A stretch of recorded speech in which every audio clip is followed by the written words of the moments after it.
Tudo bem?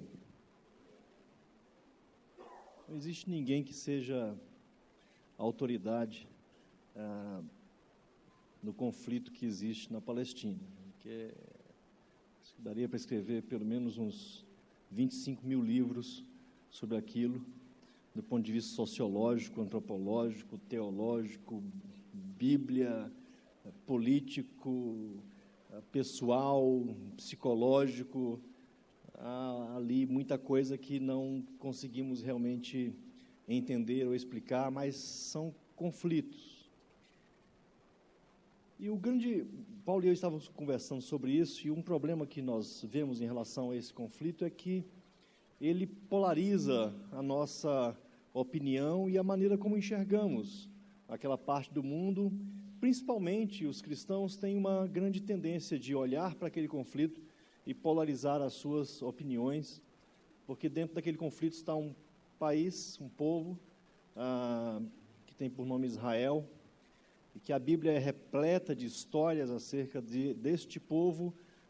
Deste povo é chamado povo de Deus no Antigo Testamento, e nós temos uma grande tendência de polarizarmos as nossas opiniões, e aí somos a favor de Israel e contra palestinos, e do outro lado somos a favor dos palestinos e contra os israelitas, e assim por diante.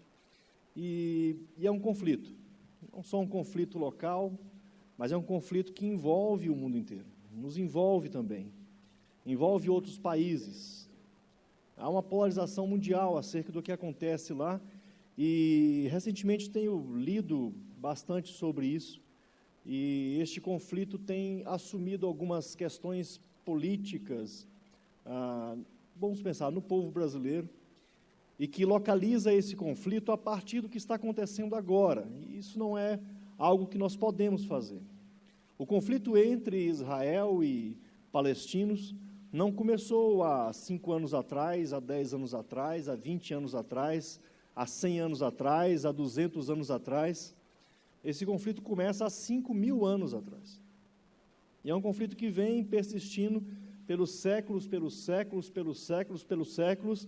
e pelo que nós podemos entender um pouquinho da região, provavelmente esse conflito vai perdurar pelos séculos e pelos séculos para frente. Então a gente precisa entender um pouco mais, né? E eu queria, não dá para abranger várias questões aqui em relação ao conflito, é uma gama muito grande de coisas. A gente precisaria fazer um seminário aqui de pelo menos uns 4 anos para a gente poder estudar aquilo, né? Mas eu queria focalizar e centralizar naquilo que penso eu ser o centro da questão e que representa a questão conflituosa no Oriente Médio. E esse centro é Jerusalém. Jerusalém é a capital que todo mundo quer ter como capital do seu próprio país, do seu próprio império. Aqueles países que estão ao redor, aqueles povos que estão ao redor, têm o desejo por Israel. Várias guerras, vários conflitos, muitas ações foram tomadas para que aquela cidade pudesse ser tomada. E a gente vai ver que, apesar do significado do nome Jerusalém, um dos significados da palavra Jerusalém significar cidade de paz, Jerusalém nunca conheceu a paz. Ela nasceu sob o signo da guerra, ela nasceu sobre a forja de guerreiros, ela nasceu como cidade fortificada, e é uma cidade sem paz. Jerusalém é uma cidade sem paz, e Jerusalém é o símbolo daquilo que está acontecendo ao redor de Jerusalém, na Palestina, em Israel, na Síria, na Jordânia, no Líbano, no Egito, naquela região inteira. Jerusalém é o símbolo disso, porque é uma região completamente sem paz. E apesar de Jerusalém ser a cidade chamada para ser a cidade referente à paz, a cidade da paz, a cidade do grande rei, Davi nomeia Jerusalém como a cidade, né, dele mesmo, do seu reinado, o grande rei, uma cidade que deve espelhar a paz. Apesar de tudo isso, Jerusalém nunca conheceu a paz, aqueles povos nunca conheceram a paz, e hoje, cada dia que passa mais, nós vemos barbaridades sendo cometidas o tempo todo, de um lado e de outro. E aí nós podemos perguntar, mas de que lado devemos ficar? Afinal de contas, a Bíblia nos instrui a permanecer do lado de Israel. Eu digo uma coisa muito séria. Quando a guerra acontece, a razão se perde. Não há razão na guerra. Não há razão na destruição. Não há razão na matança de inocentes. Não há razão em nada. Ah, mas Israel está se defendendo, será? Ah, os palestinos estão se defendendo, será?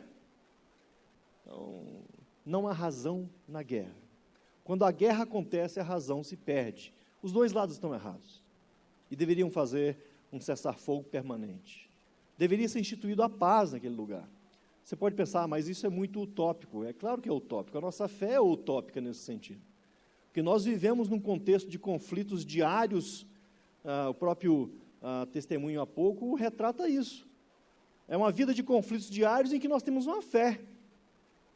E a fé modifica o conflito? Não. A fé modifica nós. A fé muda o nosso coração. Essa é a grande utopia da fé. Porque ela não vai mudar as situações, mas ela muda a nós dentro das situações. E a questão da paz em Jerusalém, da paz naquele conflito, ela é uma coisa extremamente necessária. E precisamos pensar um pouco sobre isso e chegar a algumas conclusões práticas. Passando aí o primeiro slide,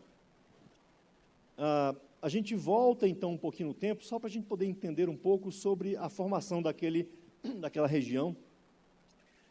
Habitavam na região antes dos hebreus, dos judeus chegarem lá, habitavam heteus, girgazeus, amorreus, cananeus, perezeus, heveus e jebuseus.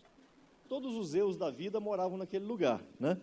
E Canaã, que é essa terra conhecida antigamente como Canaã, ela é a terra de várias tribos, e várias tribos residiam há milhares e milhares de anos atrás naquele lugar, e construíam as suas vilas, as suas cidades, e alguns povos, então, migraram da Mesopotâmia para aquela região chamada de Jebuseus ou Jebusitas, e nesta migração da Mesopotâmia para lá, eles construíram uma cidade numa cadeia de montanhas. Havia 6 montanhas, há ainda 6 montanhas, chamadas de Montanhas de Sião, e em cima dessas montanhas, então, eles constroem uma cidade fortificada para eles e dão o nome da cidade de Salém. E é a capital, então, desses jebuseus, ou jebusitas, né? Eles eram povos bem desenvolvidos, passando mais um slide, eram povos bem desenvolvidos culturalmente, no comércio, no artesanato, nas artes, cerâmica, música e arquitetura. Eles eram muito mais desenvolvidos, inclusive, do que os israelitas, que depois moraram naquele lugar e dominaram a terra. As construções que haviam lá antes eram mais desenvolvidas, inclusive, do que as construções que Israel construiu depois. Então, aquela região já era habitada por dezenas e dezenas de tribos diferentes, de clãs diferentes, de pessoas que já dominavam a região e estavam ali habitando já há centenas e centenas de anos. Então, não é uma terra simplesmente vazia em algum lugar e que o povo judeu é colocado naquele lugar para poder colonizar. Eles vão para um local onde pessoas já estavam morando. Então, não é uma questão de preferência, de pensar. Alguém me perguntou, mas os judeus estavam lá antes? Não. Os palestinos estavam lá antes? Não. Havia outras pessoas lá antes. Eram outros povos, que vinham de uma outra linhagem. No outro slide, a gente então vê que há quase 5.000 anos atrás, os habitantes da região montanhosa jebuseus fundaram a cidade por nome de Salém. Então é uma cidade que tem 5.000 anos de existência. É uma das cidades mais antigas do mundo. A gente tem algumas mais antigas, com 8.000, 7.000, 9.000, 12.000, 14.000 anos, mas Jerusalém é uma das mais antigas. Uma cidade com 5.000 anos de existência, fundada no mesmo lugar e cresceu no mesmo lugar, nas mesmas montanhas, não tem a mesma estrutura, mas é a mesma cidade.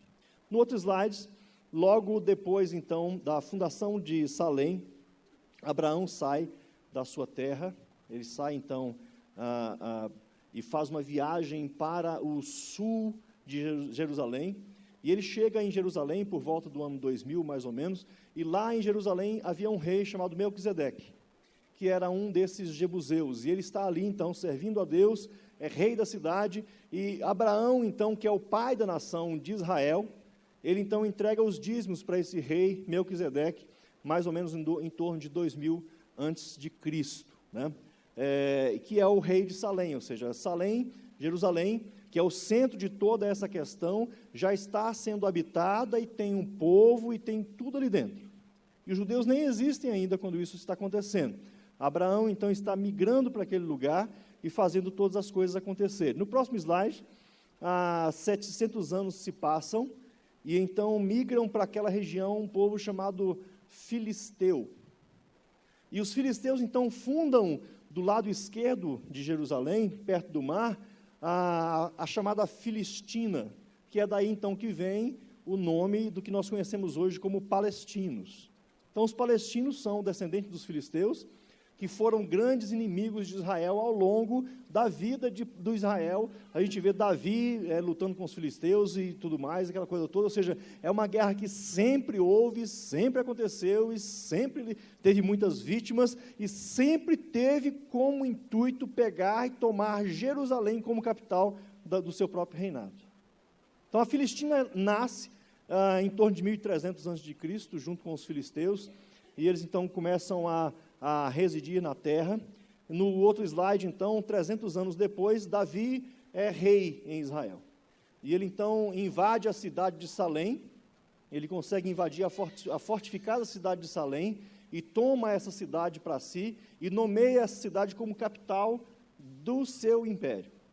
E ele muda o nome de Salém para Jerusalém. Então, em 1000 a.C., Davi toma Salém, transforma a cidade em Jerusalém, ou seja, a guerra continua. A guerra que começa tantos anos atrás continua. Davi, ele então toma a cidade à força. E ele transforma essa cidade na capital do seu império. Jerusalém, então, é a capital do seu reino. E ele toma a cidade, 1000 anos antes de Cristo. No próximo slide, passam alguns anos, uns 400 e poucos anos, e os babilônicos, então, vêm e invadem a terra, e destroem a cidade de Jerusalém e levam cativos os judeus para a Babilônia. Novamente, um outro povo que quer aquela cidade. Eles destroem a cidade para destruir o seu reinado, para destruir a posse do ambiente, para poder continuar a guerra. A guerra continua e Jerusalém ainda não conhece paz. E os anos se passam, mais alguns anos, um outro rei, então, Ciro, da Pérsia, ele toma a Babilônia através da guerra, e os exilados de Israel, então, passam a ser escravos da Pérsia e não mais dos babilônicos. E Jerusalém continua uma cidade sem paz, destruída. E os anos vão se passando. Em 445, Neemias volta, já no reinado de um homem chamado Artaxerxes, para reconstruir a cidade de Jerusalém. Que a cidade está destruída, completamente destruída, os muros estão destruídos, o templo está destruído, e Neemias então volta com Esdras, com mais 50.000 pessoas, e começa então a reconstrução da cidade. E quando Neemias começa a reconstrução da cidade, as pessoas que estão ao redor começam a guerrear contra Neemias, para matá-lo, para tirá-lo do poder, para que ele não possa reconstruir nem a cidade, nem o templo. Ou seja, a guerra continua. E Jerusalém não conhece a paz. E o tempo passa mais um pouco, os gregos então tomam o grande império persa, através da guerra, né? E aí espalham a cultura helênica por todo o mundo, e Jerusalém é uma capital de influência na Judéia, e faz parte do mundo grego. Os judeus não têm domínio sobre si ainda, e não conseguem domínio sobre si, são subjugados também pelos gregos, são escravizados, e os povos da região, tanto do norte como do sul, e tudo mais, fica fazendo parte do Império Grego. E aí então aparece no mundo os romanos. Então no ano 200 a.C., o Império Grego é subjugado pelo Império Romano. E ele então é anexado ao Império Romano, e o Império Romano então é o maior império já existente nesta região, que ele domina quase todos os países conhecidos, menos as chamadas tribos barbárias que estão fora do Império Romano.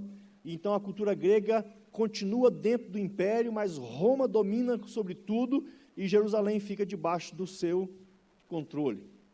Os judeus não têm controle também sobre a cidade, não têm controle sobre a região. Os povos da região, tanto judeus como outros, estão debaixo do controle de Roma, e Roma, então, mantém belicamente, com um exército poderosíssimo, o controle de toda a região. E o tempo passa e, então, os judeus começam a fazer uma insurgência, e surge uma família chamada de Macabeus, que no ano 164 a.C., toma de volta a cidade de Jerusalém, reconstrói a cidade e inaugura um tempo pequeno, de pelo menos 100 anos, de reinado ou de governo judeu na região. E 100 anos se passam, os romanos então vêm, destroem o governo de Macabeus, tomam Jerusalém, desfazem o governo, e os judeus voltam a ser escravos. Os palestinos são novamente escravos, todo mundo se torna escravo de Roma. Roma é senhora de todo o império, e ele então manda e desmanda e faz o que quer. Quando então os judeus começam a se revoltar, quase 100 anos passam do Império Romano ter tirado o governo dos Macabeus, e aí existe um imperador chamado Tito. Ele então marcha sobre Jerusalém, ele comete algumas atrocidades no templo dos judeus, e os judeus então se revoltam contra Roma. Tito vem com seu exército, destrói o templo, destrói a cidade, e acaba com Jerusalém. No ano 70, então, há uma destruição completa e total da cidade, do templo de Jerusalém, por Roma, que não aceita a inferência, ou a ingerência, ou a interferência dos próprios judeus no comando do Império Romano. E os judeus persistem, os palestinos persistem, e eles querem continuar morando na região, e querem reconstruir, e começam a reconstruir, passam um pouco mais de 50 anos, e aí então Adriano vem novamente, a cidade está reconstruída, em ano 132 depois de Cristo, Adriano, o imperador romano, vem novamente e destrói novamente Jerusalém. Vocês já notaram que só tem destruição? Há 5.000 anos que Jerusalém é caçada e destruída, e os povos da região o tempo todo só guerreiam, ou seja, essa guerra que acontece hoje entre judeus e palestinos, ela é a mesma de sempre. E tudo isso atrás de uma promessa, que essa que é a grande questão. O judeu diz o seguinte: olha, Deus prometeu a terra para nós. Mas os palestinos dizem: não, Deus deu a terra para nós. E tudo sempre atrás de uma promessa, de alguma coisa. E eles então começam a guerra há milhares de anos atrás, e a guerra vem sendo continuada. E eles tentam e a cidade é destruída, eles tentam e são destruídos, eles tentam e são destruídos, eles tentam e são destruídos. Então, no ano 132, Adriano destrói a cidade de Jerusalém, destrói o templo, mata milhares de pessoas e expulsa todos os judeus da cidade de Jerusalém e proíbe a sua volta e a sua entrada naquele lugar. E eles então passam um tempo sem poder estar ali. Eles querem ficar ali porque eles têm o sonho do templo, eles têm o sonho de Deus estar naquele lugar, eles querem fazer tudo aquilo. E o tempo passa então, quase 500 anos, e os persas vêm novamente, uma guerra contra os romanos, tomam Jerusalém e a destroem de novo. Só existe guerra, dor e destruição em Jerusalém. A cidade de paz não conhece a paz. E passa mais alguns anos, os turcos otomanos vêm numa guerra contra os persas e tomam a cidade de Jerusalém. 1071 depois de Cristo. 20 anos se passam e os cristãos promovem a guerra santa chamada Cruzadas e levam milhares e milhares de soldados para tomar o quê? Jerusalém. E morrem milhares de pessoas com o intuito de evangelização dos povos, e há muitas histórias estranhas na cruzada, de pessoas que precisavam declarar-se cristãos e logo depois tinham a cabeça decapitada para poder não mudar de ideia nunca mais. E assim era a evangelização dos cristãos na cruzada. Era uma evangelização bélica. de matança, de injustiça, e tudo isso, entre aspas, em nome de quem? Em nome de Deus. Porque Deus quer que nós vamos lá e tomemos a cidade de Jerusalém, porque é a cidade do seu reino, é a cidade disso, é a cidade daquilo outro, e a gente vai lá e mata todo mundo que está lá, e destrói todo mundo e toma a cidade. Em 1099, então, os cruzados cristãos tomam a cidade de Jerusalém. 3 ou 4 anos depois, Saladino, um dos grandes príncipes do Islã, vem e mata quase todo mundo que está ao redor de Jerusalém e destrói a cidade de Jerusalém e toma a cidade para ele. E então, no ano 1100 depois de Cristo, Saladino implementa o Islã em Jerusalém e constrói as mesquitas. E aí começa então essa grande questão, porque as mesquitas são construídas no lugar do templo antigo de Jerusalém que está destruído. E a guerra, então, piora ao invés de melhorar. Porque agora tem lá uma outra igreja construída no lugar da outra igreja. Tem um outro povo que manda na cidade que era de um outro povo, que era de um outro povo, que era de um outro... Sabe que não termina nunca? E a guerra continua. 500 anos se passam, o Islã está presente há 500 anos já em Jerusalém, os turcos otomanos voltam e tomam novamente a cidade e ficam dominando de 1517 até 1917, quando na Primeira Grande Guerra, então, os britânicos chegam e tomam Jerusalém. E é guerra em cima de guerra, atrás de um pedaço de terra em cima de 6 montanhas.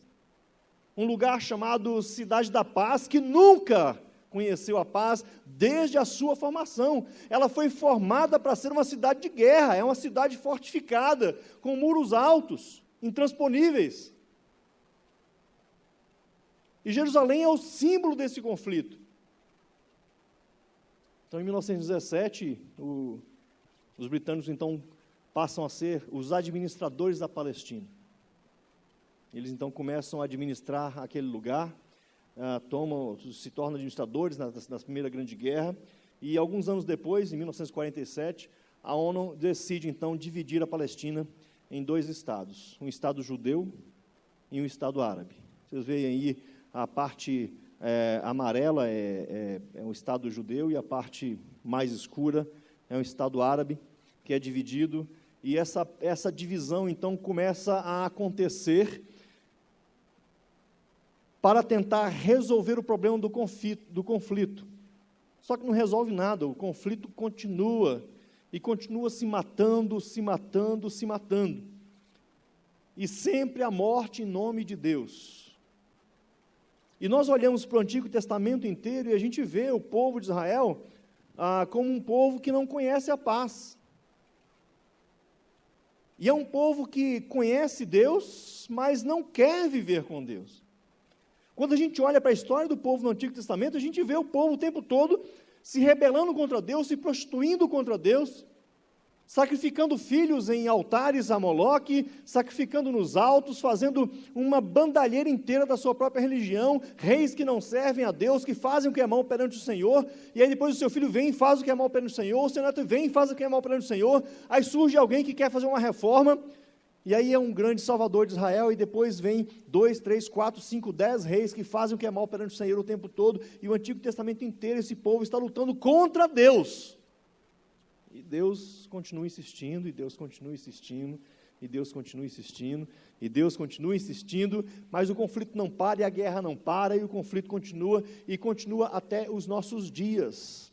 E o conflito que você vê na televisão entre palestinos e israelenses, quando os israelenses mandam mísseis para Gaza, e o povo de Gaza se ampara atrás de escudos humanos de crianças em escolas, e também é uma barbárie completa, e isso nunca mudou, isso sempre foi do mesmo jeito, porque sempre aquele povo quer a destruição do outro. A síntese do conflito é justamente essa: um quer ver o outro morto. E sempre quando você vai conversar com um palestino ou com um judeu, ele quer que o outro lado morra em nome de Deus. E esta aqui para mim é a coisa mais grave. Sempre é em nome de Deus. E a igreja, inclusive, entrou nesse conflito em nome de Deus, para poder matar em nome de Deus. E a gente vê o tempo todo no Antigo Testamento os judeus matando um monte de gente em nome de Deus. Mata uma cidade inteira em nome de Deus. Chacina crianças de colo em nome de Deus.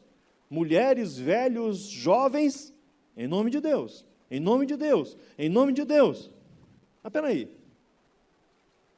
Que Deus é esse? Eu fico me perguntando, que Deus é esse? O Deus que nós conhecemos é um Deus que nos amou tanto de tal maneira que deu o seu próprio Filho para morrer em nosso lugar. E como é que então a gente começa a falar sobre um Deus que manda matar? Não sou estranho? Então, esse conflito em nome de Deus, na verdade, é um conflito que usurpa o nome de Deus. Se coloca o nome de Deus no meio de uma matança em que não deveria acontecer em nome de Deus. Aliás, não deveria acontecer de forma nenhuma.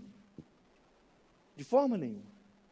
E Jerusalém continua sem paz. Mas Jerusalém é uma cidade importante para Deus.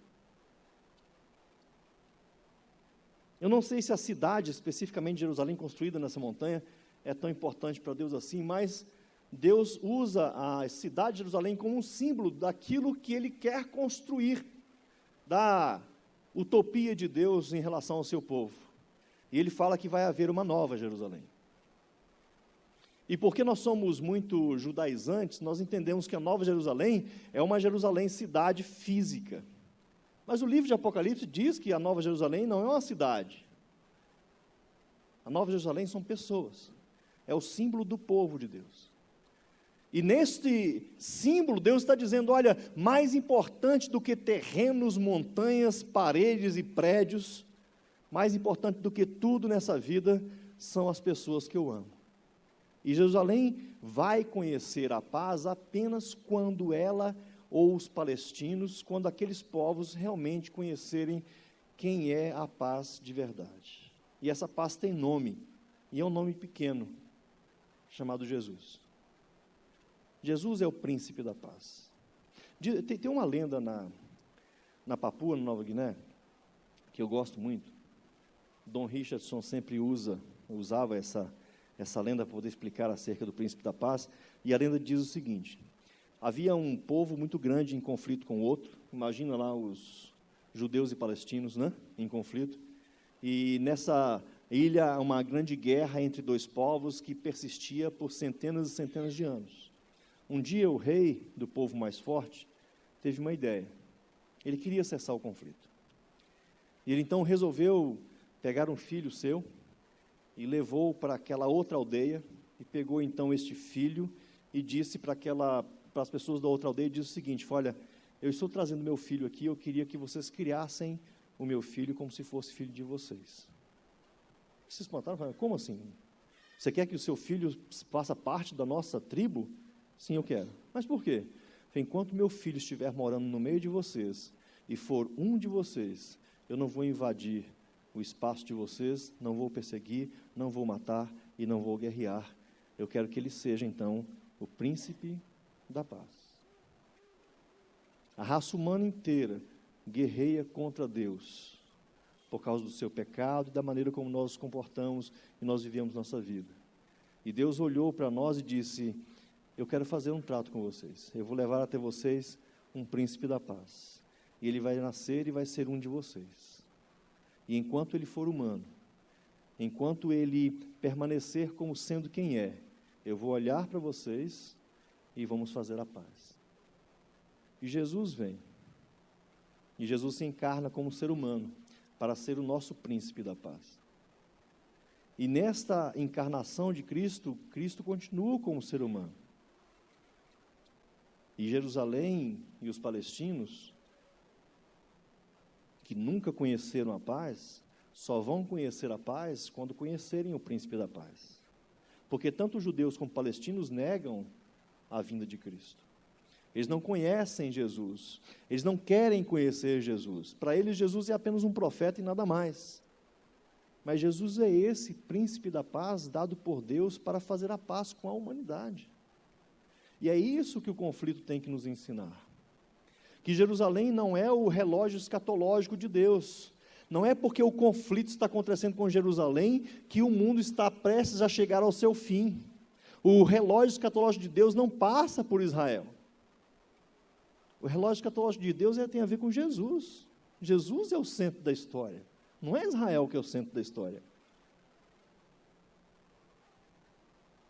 Tanto Israel como os palestinos, eles precisam das nossas ações práticas em relação à igreja. Se há algo que a igreja precisa aprender em relação ao conflito, é de que esse conflito de Israel e a Palestina, ele é um conflito que existe em todas as partes do mundo. Na África morre uma criança por minuto. Vocês já imaginaram o que é isso? Morre mais gente na África de doença, por falta de muitas coisas, de ações de pessoas que poderiam atuar lá, do que em todas as guerras do mundo. 40% da população africana do norte da África morre ainda de malária, coisa que uma simples ação sanitária resolveria o problema. Agora, quando a gente começa a ver no jornal o conflito e gente morrendo, aí começamos a ficar revoltados. Nós temos que ficar revoltados sim com o que acontece no mundo inteiro, porque todas as nações precisam deste príncipe da paz, e precisam entender quem é o príncipe da paz. E nós, igreja, que somos o corpo de Cristo e que temos em nós, em nosso meio, o príncipe da paz, é que devemos levar às nações o príncipe da paz. É nós que devemos contar para eles que esse príncipe da paz veio. Essa talvez seja o principal aprendizado em relação ao conflito que nós podemos aprender.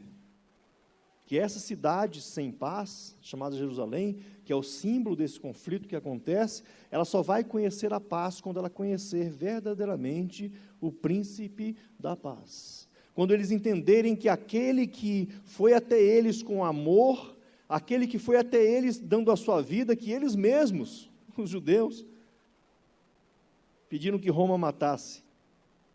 Jerusalém, Jerusalém, que mata aqueles que te são enviados. Essa é a frase de que Jesus, olhando com tristeza para o seu próprio povo, sabendo que ao longo dos séculos Deus manda pessoas com amor e com misericórdia para o meio daquele povo, e aquele povo então volta e mata, e mata, e mata, e mata, e mata em nome de Deus. Eles precisam conhecer o príncipe da paz. É muito cômodo para mim e para você nós estarmos aqui e entrarmos nesse lugar tão gostoso todo domingo, celebrarmos a Deus, cantarmos, louvarmos, termos as nossas vidas modificadas. É muito cômodo para nós ter essa liberdade. E eu não quero trazer aqui um peso sobre o seu coração, não é isso que eu quero fazer. Mas se há algo que nós precisamos aprender deste conflito, é de que as nações estão em conflito justamente porque eles não conhecem a Cristo que é a paz. Aquela paz que reina no seu coração, apesar das dificuldades. O testemunho de hoje, apesar das dificuldades, apesar do câncer, apesar das vivências pessoais, da formação, apesar dos problemas, apesar das brigas, apesar da falta de dinheiro, apesar de, a fé precisa crer em Cristo. E eu preciso que o meu coração esteja empenhado nesta crença relacional com alguém que quer transmitir para mim uma paz que eu não entendo, e que a Bíblia diz que excede a todo entendimento, ao meu entendimento, a qualquer entendimento. Qualquer relacionamento é passível de não ter paz, mas quando Cristo está no meio, a paz acontece apesar de nós mesmos. E é isso que nós precisamos entender. E nós conhecemos essa paz. E ao conhecermos essa paz, nós temos condições de nos envolvermos com essas áreas conflituosas, com essas nações, amar essas nações que não conhecem o príncipe da paz. Amá-las não significa simplesmente gostar delas e colocar um adesivo no meu carro. Amar significa ir na direção delas e ajudá-las a resolver este conflito. E nós temos o poder para isso. A igreja tem o poder para a resolução dos conflitos. Porque o poder não reside em nós, mas é um poder dado a nós por Deus, através do Espírito Santo de Deus, que é a palavra dele sendo pregada. E onde a palavra de Deus é pregada, o conflito é resolvido, a paz reina, e o coração consegue entender que, apesar de todas as desgraças ao redor, eu continuo tendo paz com Deus e paz de Deus. E eu queria que você inclinasse sua cabeça para orar um pouquinho agora. Eu queria que nós orássemos por Israel e pela Palestina, pelos conflitos que lá existem, e também que orássemos principalmente por nós, para que nós possamos entender que nós temos em nós o poder residente de Deus para levar o príncipe da paz para aqueles que não têm condições de entender isso. Paulo fala no capítulo 10 de Romanos, que Deus instrui, e diz o seguinte: todo aquele que invocar o nome do Senhor será salvo. E eu poderia trocar a palavra lá sem problema nenhum, dizendo o seguinte: todo aquele que invocar o nome do Senhor terá paz. Mas depois Paulo pergunta: mas como é que eles invocarão se eles não conhecem a quem invocar? Como conhecerão se ninguém for até eles? E como irão se não forem enviados?